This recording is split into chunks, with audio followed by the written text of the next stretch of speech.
Jeph Loeb is probably one of the more famous comic book writers from both Marvel and DC. He, of course, is known for being the writer of now evergreen DC titles such as Hush or Long Halloween. In addition to that and a few other stories with Tim Sale, he worked on Superman for roughly 34 issues. If you're a Marvel fan, you probably are at least aware of his Color series with Tim Sale. He had a relatively long run on the Hulk. It's the longest run he had with any character. And he's also written for characters like Cable or the Fantastic Four. Or maybe you're even in the know enough to know that he was the head of Marvel TV and has producer and writing credits on a few other TV series like Heroes. In regards to this video's subject at hand, I feel like a lot of the experience he had from working on TV and film really carries over into this, which is my favorite work by him, Superman Batman. Leading up to the events of Infinite Crisis, Jeph Loeb wrote 25 issues and had a 26th issue that was plotted by his late son and was done as a collaborative project among many other writers and artists in his son's memory. The first two arcs would be adapted into two DC animated films, Public Enemies and Apocalypse. The series worked as a sequel to the world's finest book that ran from the 1940s all the way up to Crisis on Infinite Earths. Generally, Superman Batman has arcs that are pretty self-contained and that you can read mostly on your own, and Loeb's run tends to stay that way too. The only exception for Loeb is the final arc of his run, Vengeance, being much more of an outlier, relying on you to read or at least be aware of what happened in the previous arcs to understand some of the events going on in that one. But the first three arcs, Public Enemies, Supergirl, and Absolute Power, all stand relatively well on their own for anyone that's generally aware of DC lore overall. Like, as long as you know the origin of Batman and the bare essentials of who he fights, and same with Superman, you could easily jump into most of these and have a relatively okay time understanding what's going on. Public Enemies is the duo dealing with the then President Lex Luthor, who of course is trying to pit the world against Superman. The Supergirl arc introduces Kara Zor-El for the first time in post-Crisis continuity, and we get to see how both Superman, Batman, and even Wonder Woman approach the arrival of a new Kryptonian claiming to be a close ally. Along with all of that, some new gods are thrown into the situation just to spice things up a little bit. If you've seen the animated movie of either of these, they're pretty faithful adaptations. And then the story Absolute Power is a fun time travel, dimension hopping type story going over the impact that both Batman and Superman's origins have on them as individuals and also their roles in the DC universe as a whole. Throughout this, there are fun cameos from multiple lesser known DC characters, or at least lower grade DC characters, and even some Legion of Superhero characters play main roles in it. The good thing about these characters is if you go into this unaware of who they are, or if you have a very passing knowledge of who they are, it isn't crucial for you to know them for the plot to function the way it is. They're just fun additions thrown in there where if you get them, it's an extra bonus point for you, and if you don't get them, you're still being delivered a pretty good story. The last arc is Vengeance, and unlike the other three, like I mentioned earlier, this one relies more on the previous three arcs for you to understand or at least enjoy it to the full extent. There are multiple points where characters will call back to previous events, and one of the key plot points involves something that happened at the end of the Supergirl arc for you to know what's happening in this one. The plot is a little mind-boggling at points, but you start to understand as it goes on, and it makes more sense once you realize who the villains are. All of the arcs have a very action-adventure serial vibe to them as far as presentation goes. You can read them relatively quickly if you really want to.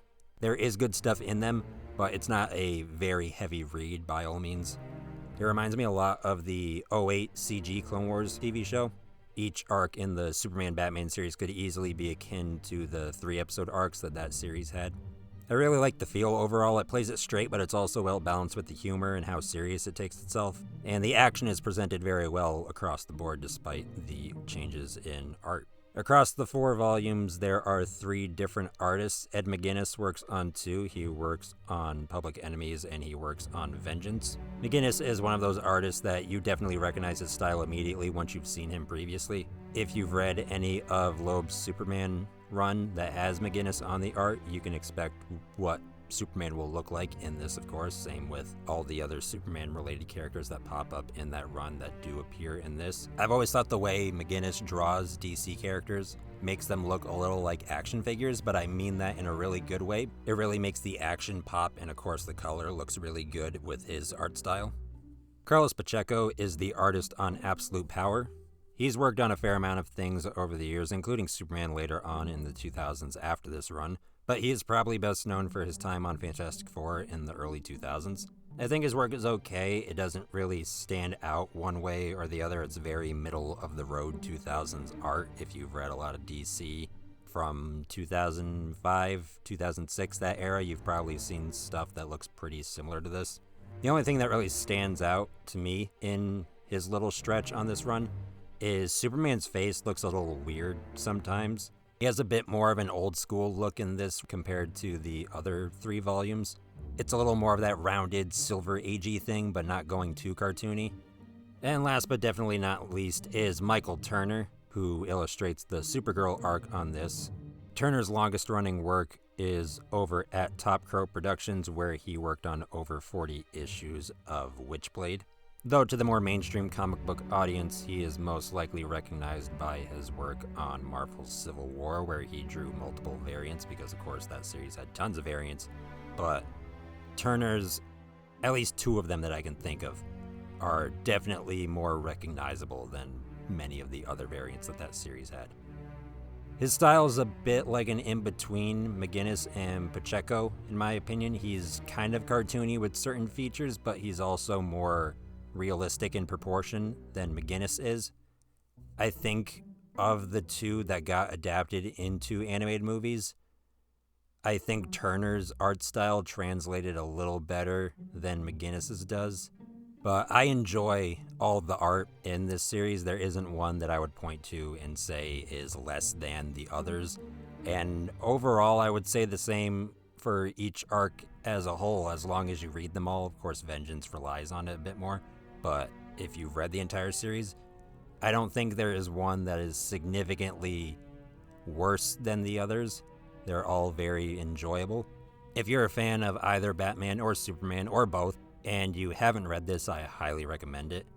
They're fun action romps that do go in depth with the 2 main leads on their characterization and how they interact with each other, and it's a good analysis of their friendship and what makes them work, because the big thing about this is this series was one of the first things that really highlighted them being friends in post-crisis continuity.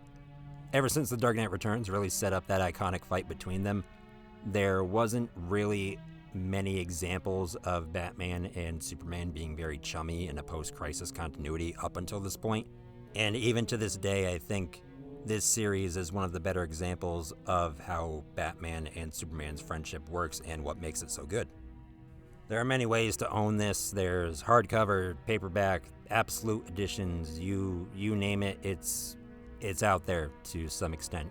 So I highly recommend that you get your hands on it, or at least read it online, and get more into this fun series that tends to be overlooked in at least current DC discussion. So thank you for watching, listening, however you consume this video. I appreciate you for doing so, and I appreciate you for your time.